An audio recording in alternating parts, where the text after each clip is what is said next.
ময়না পালতো, ময়না তোতা পাখি যেটা কথা বলে পালতো।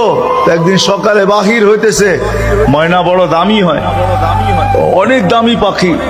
তো বাহির হইতেছে, তো ময়না জিজ্ঞাসা করতেছে মালিক কোথায় যাবে? শিকার খেলতে যাব, শিকার জঙ্গলে। আমার ভাইদের সাথে দেখা হলে আমার একটা সালাম দিও। তো যখন জঙ্গলে ঢুকছে তো যে দেখতেছে কতগুলা ময়না ডালে বসা আছে, তো নিজের ময়নাটার সালামের কথা মনে উঠছে। তো ডাক দিয়া কইতেছে, শোনো, তোমাদের মতো একটা ময়না আমার বাড়িতেও আছে, সে তোমাদেরকে সালাম দিছে। এই কথা বলতে দেরি এই ময়নাগুলা ডালের থেকে পড়া মরতে দেরি হয় না।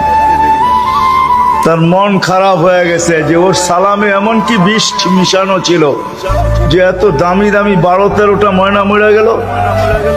তো শিকার না খেলেই বাড়িতে চলে আসছে। তো ময়না জিজ্ঞাসা করছে, মালিক এত তাড়াতাড়ি ফিরলে, হাতে তো কোনো শিকার দেখি না।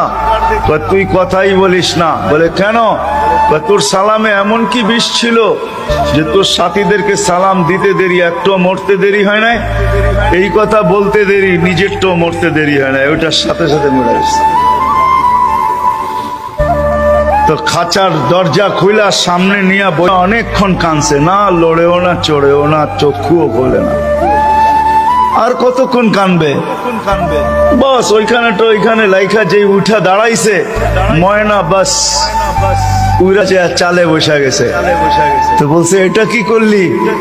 আমার বন্ধুরা আমাকে খবর দিছে, দেখ আমাদের মতো যদি বাগানে বাগানে ঘুরতে চাস তো মরার আগে একবার মরার ভান করে দেখ, তুইও আমাদের সাথে উঠতে পারবি, জঙ্গলে জঙ্গলে ঘুরতে পারবি।